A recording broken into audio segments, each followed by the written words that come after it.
Hola, buenas tardes. Este es mi video sobre el caso Marbury versus Madison. Bueno, hay que tomar en cuenta el tipo de asunto de Marbury versus Madison. Es un caso muy emblemático porque presenta pilares del constitucionalismo moderno. Presenta ciertos puntos en los que un Estado debe de reglamentar a la institución presidencial, o no solamente a la institución presidencial, sino también a cualquier tipo de poder ejecutivo. En realidad no hay un antecedente que exista, porque siempre se sometía a lo que decía el poder ejecutivo. Sin embargo, con este caso, Marbury versus Madison, tomamos algo nuevo y lo empezamos a sembrar como nueva historia a los asuntos del constitucionalismo moderno. Hay que recordar, aquí no solamente es el poder jurídico que exista, sino el poder político es cuando entra en una colisión con el poder jurídico. Y aquí las decisiones no son necesariamente las que vencen sobre el poder jurídico, una constitución o una reglamentación determinada, sino que esto mismo hace y da pauta a que la Constitución se imponga ante las decisiones del soberano. El caso Marbury versus Madison tiene cabida en 1803 con el juez Marshall, que fue designado por el mismo presidente de los Estados Unidos, dándole el nombramiento para que sea un juez imparcial. Ahora bien, Marbury versus Madison es un caso en el que interviene Marshall, que era secretario de Estado y que debía de certificar nombramientos. Y al hacerlo, cuando entra el nuevo secretario de Estado, que es Madison, se niega a entregarlos y pues en época moderna esto se considera un delito. Sin embargo, en 1802 el Senado decide modificar la ley sobre los circuitos judiciales y elimina las plazas de los jueces de paz, que es cuando Marbury decide enfrentar esta decisión y habla con el secretario Madison para comentarle la situación de su nombramiento y saber qué es lo que sucedió, porque ya le habían dicho que él iba a ser juez de paz, solamente que no le llegó el nombramiento. Entonces es cuando la Suprema Corte decide tomar este caso para discutirlo.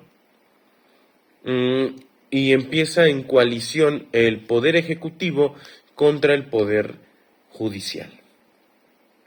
El Poder Judicial tiene varias vertientes en los que explica que, si bien es cierto, estos nombramientos existían por designación de el Poder Ejecutivo y ratificación del Senado, también es cierto que al verse hecho, ya debían entrar en funciones y que la violación a ese derecho lo que significaba era que no se estaba respetando la Constitución. Entonces este caso estableció un precedente para que se tuviera el poder de interpretar una ley. Porque si bien es cierto que al existir un texto constitucional debe de aplicarse directamente, también es cierto que los jueces tienen el poder discrecional para interpretar las leyes. Ahora también debemos de saber que este caso también tuvo cabida a que existiera el control difuso. Entonces, también se tiene la potestad de que para poder salvaguardar derechos fundamentales, se tienen que nulificar, bueno, yo no diría bien nulificar, sino se tienen que inaplicar ciertas leyes que los legisladores ya dieron vida. Entonces, con esto, yo creo que la función de interpretar lleva consigo mismo un nexo a inaplicar una ley o aplicarla de cierta manera. Ahora, debemos de tener en cuenta que no solamente los tribunales tienen esa facultad. En ese momento, en 1802, 1803, todavía no se tenía un constitucionalismo moderno para decir las autoridades que así lo consideren pueden inaplicar o aplicarlo de manera que sea que no contravenga la Constitución ni contravengan los derechos humanos. Pero ahora se tiene eso. Sin embargo, los tribunales de esa época tuvieron que realizar el control de constitucionalidad para que no se violentara el derecho de los jueces y que así se pudiera dar cabida a que entraran en funciones. Este asunto afianzó la integridad de la Corte y su legitimación, porque no solamente estaba demostrando que existía un medio de control constitucional, sino que también reglamentaba y limitaba el poder ejecutivo, y así teniendo a los jueces que fueran las limitantes del poder ejecutivo, ya podía existir de manera normal un poder que se supeditara con facultades en la Constitución, que se supeditara para que fuera el protector de la misma. No solamente el poder ejecutivo, que era quien utilizaba la Constitución como quisiese. Sin embargo, aquí, en este caso, vale la pena distinguir que ante la sagacidad del poder ejecutivo y del legislativo, tiene que existir un sistema de pesos y contrapesos, y el poder judicial siempre ha sido una limitante más. Para que esto no suceda, para que suceda un sistema real de pesos y contrapesos y no suceda una excedencia, un excedente en el poder ejecutivo. Ahora bien, en el video que nos presentaron, el poder ejecutivo fue quien ganó.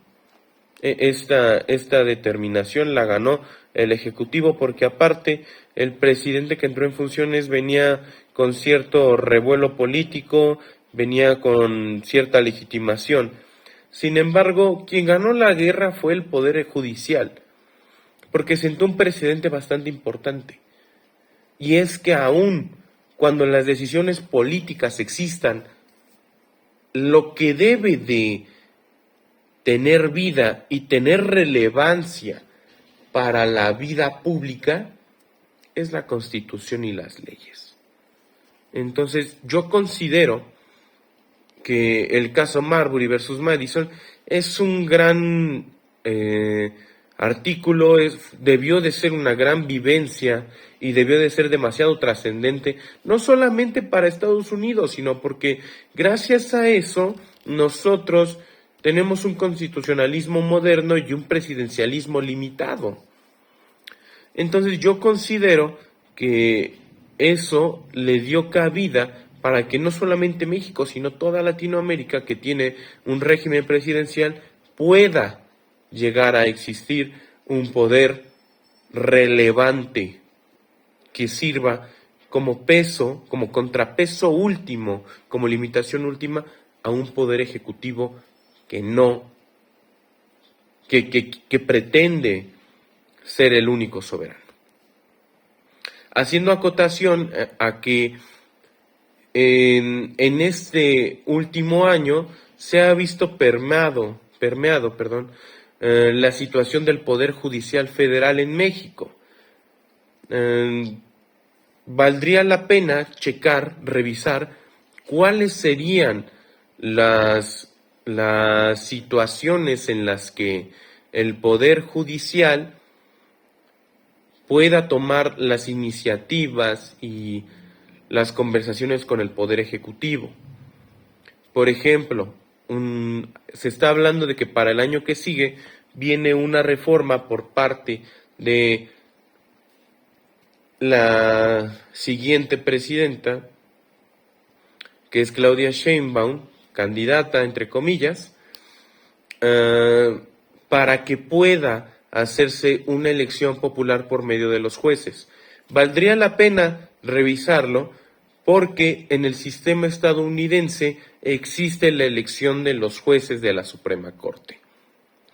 Y si México comparte tantas aristas con Estados Unidos como lo hemos venido platicando en los últimos días, en los últimos meses y años, valdría la pena cuáles son los beneficios de que se politice el sistema jurídico mexicano.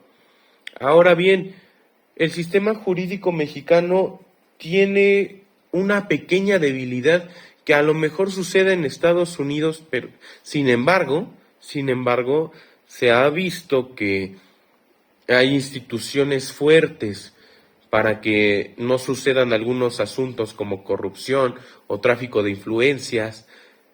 Entonces valdría la pena revisar si se pueden crear ciertas instituciones aquí en México o si se necesita la colaboración internacional para que se lleven a cabo esas instituciones y México pueda llegar a tener elección de jueces, o en realidad no se pueda utilizar una elección popular para que México politice su sistema judicial mexicano, el sistema judicial mexicano.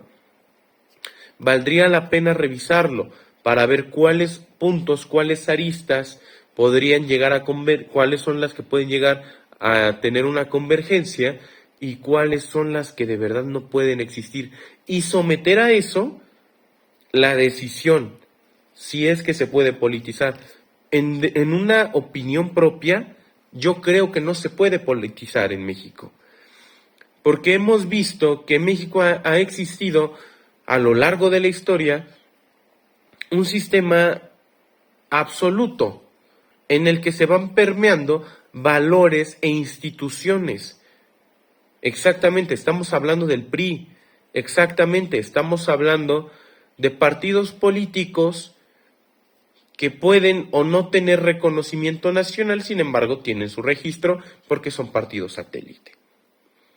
Entonces, teniendo en cuenta que ya se ha cambiado en algunas ocasiones el sistema de función del Poder Judicial, podríamos decir, en mi opinión, que no puede existir una cabida popular en el sistema judicial mexicano, porque el sistema de partidos políticos en México, al ser tan amplio, no funciona. Podría ser que un día el Instituto Nacional Electoral determine llevar a cabo las votaciones y que se caiga el sistema, o que tenga retrasos, o que haya abstenciones, o que México, al ser un país en el que no existe una profesionalización considerable, no esté informada, y que nosotros como operadores jurídicos y algunos como operadores políticos no se den a la tarea de informar qué es lo que sucede con el sistema judicial mexicano. Ahorita se han estado haciendo campañas de difusión para que el sistema judicial mexicano se vea, sea visible ante los mexicanos. Sin embargo, no podemos decir que ya saben qué funciones realizan. Saben que a lo mejor tenemos expedientes. Saben que a lo mejor el sistema de jueces existe una coordinación de jueces en cierto edificio, pero no saben cómo se elige un juez, no saben cuál es el procedimiento para ser un juez, un actuario, un secretario, un oficial judicial, un oficial administrativo, un técnico operativo en algún juzgado, cuáles son las funciones que realiza una Suprema Corte. Todavía no llegan a eso porque no existe la difusión. Por eso mismo, yo considero que el sistema judicial mexicano todavía no está listo, ni creo que lo esté, para poder politizarse. Sin embargo, considero que el sistema de Estados Unidos es imperfecto.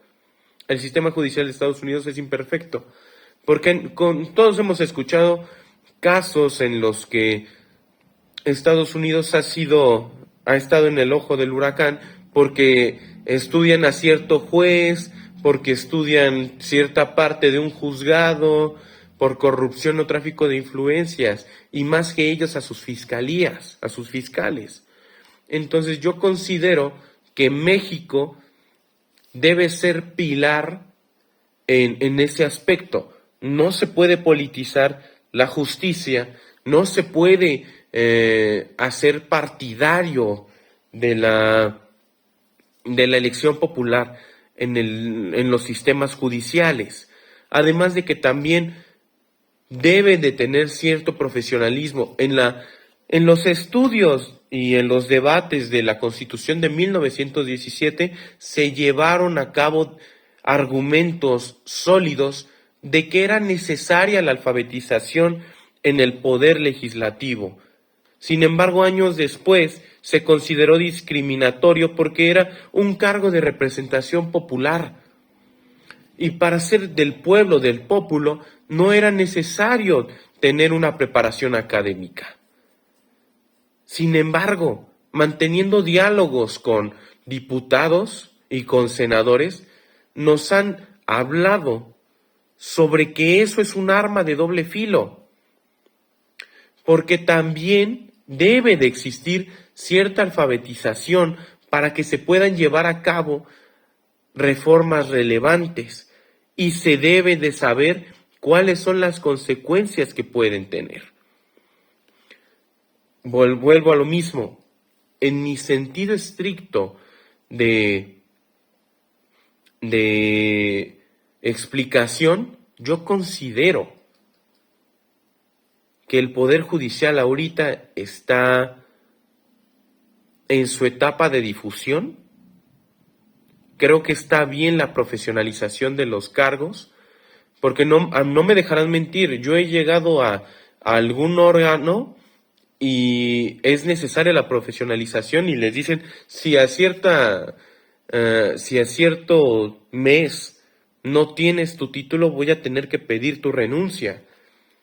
Porque lo que se está haciendo es la profesionalización de los estudiantes del Poder Judicial para que tengan el respaldo jurídico. De no ser así, entonces, ¿qué están haciendo ahí? Porque bien como un ingeniero, como un doctor, como un abogado, tienen derecho a trabajar. Sin embargo, el Poder Judicial es de lo que se encarga del respeto y la coadyuvancia jurídica para los asuntos y resolución de sentencias por medio del derecho. Y si no se tiene una profesionalización en el derecho, no se debe de estar en un órgano jurisdiccional.